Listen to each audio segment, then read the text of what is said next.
Today I'm going to remove a couple small dents using a butane torch and a file. So I'm doing a little fiddling around with the fender on my 36 Chevy here, and got a couple dings right here. See, I sanded it, and this area is low. Problem is there's a brace that runs underneath here, and I could remove that brace, and I probably should, but there's actually a little trick I'll show you for getting these types of dents out. So what we got here is a butane torch and a Vixen body file.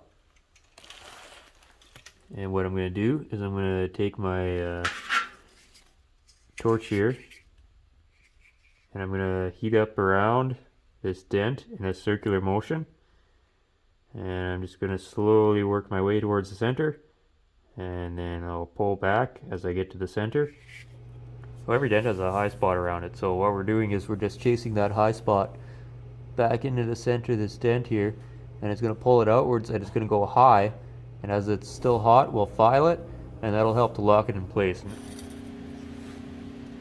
You can see we filed across here, and we've got our low spot in the center, so we're going to heat that up in a circular spiral motion, working our way towards the center. That's going to bring that up. So on thin metal and newer cars like 60s, 70s, 80s type cars, or even modern cars, you usually do this in one shot. On this thicker metal, it usually takes a couple passes to bring it up. Fortunately, we don't have any newer car stuff around here, so we're stuck doing it the hard way.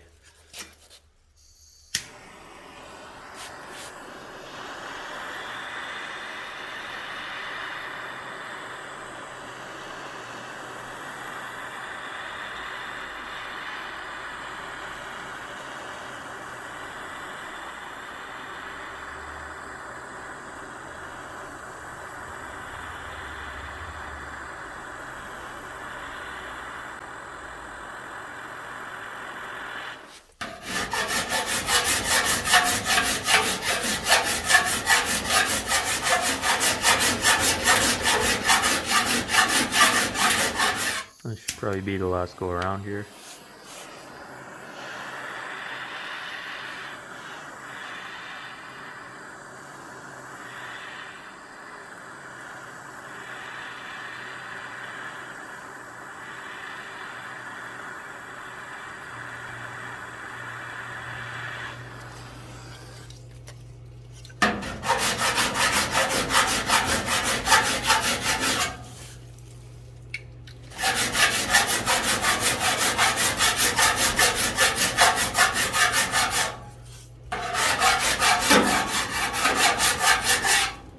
I think we pretty well got it there. So you can see right here we've got another dent. So we're going to get that taken care of.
Well, looks like we got the damage knocked out here. So I'm gonna go get these file marks all sanded out now, and then we'll come back and we'll take a look and make sure that we got all the dents out.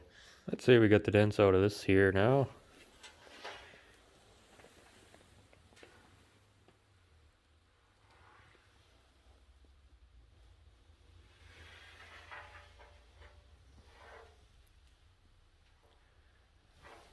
So this does work better on lower crown panels on cars from the 60s up to current, but you can see it still does the trick on this older stuff. You have to apply the heat a couple times to get the dent out usually, but we were able to get these little dings out without moving the brace. So it works best on soft dents like round hail dents or door dings.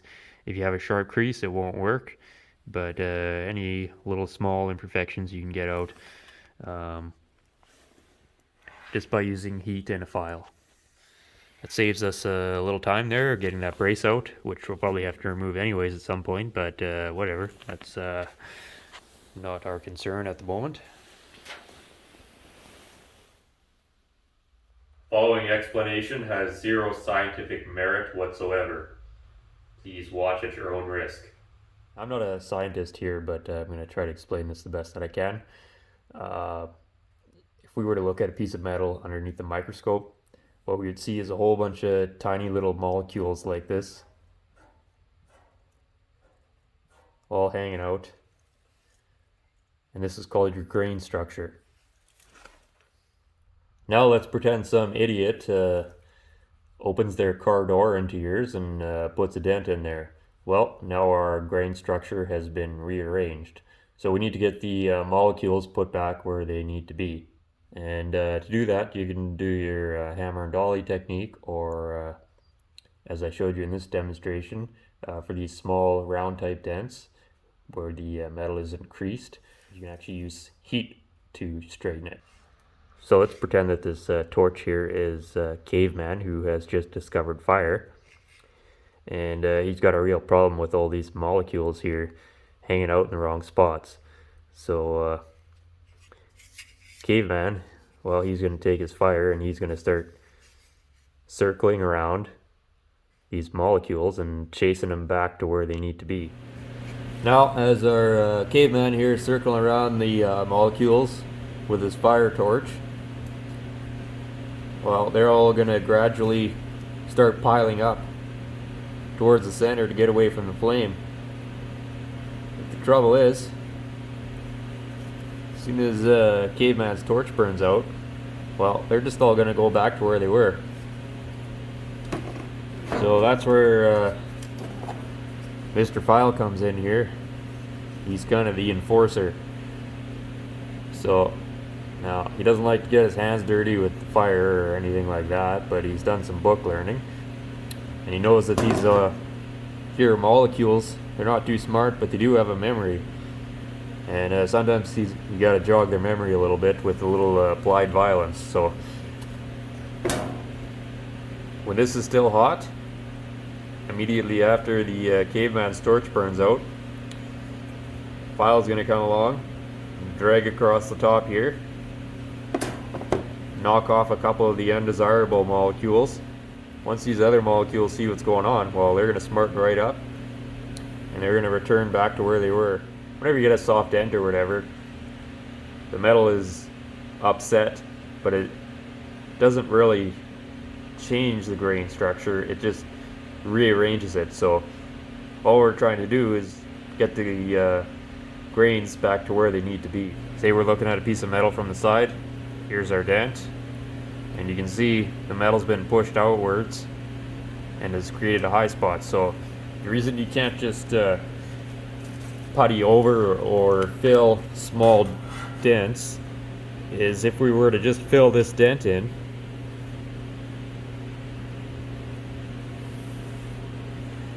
we put our putty or filler there, well, we're still higher than the surrounding area. So as soon as you go to paint it, you're still going to see an imperfection on the panel. So this is why when you see people doing body work or filler work on a car, they coat the entire panel, or they coat a large area.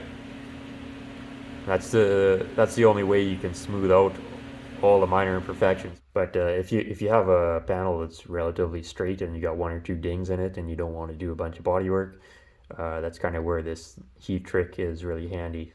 I know it's just a simple trick this week, but it's one that I've always found to be useful. especially when doing hail dents and stuff. Also wanted to give a shout out to channel I've been watching and enjoying, and I think he watches most of my garbage. So check out Randall R. Shed by the Tracks.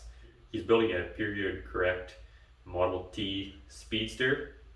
I'm a big Model T fan, so he's documenting the whole thing on his channel there, and I think he's only got like 150 subscribers. So if you guys like Model Ts or old-timey stuff like that, you should probably check it out. Also, he has a velvet painting of John Wayne on his garage wall, so man can't be all bad. Anyways, thanks again for watching.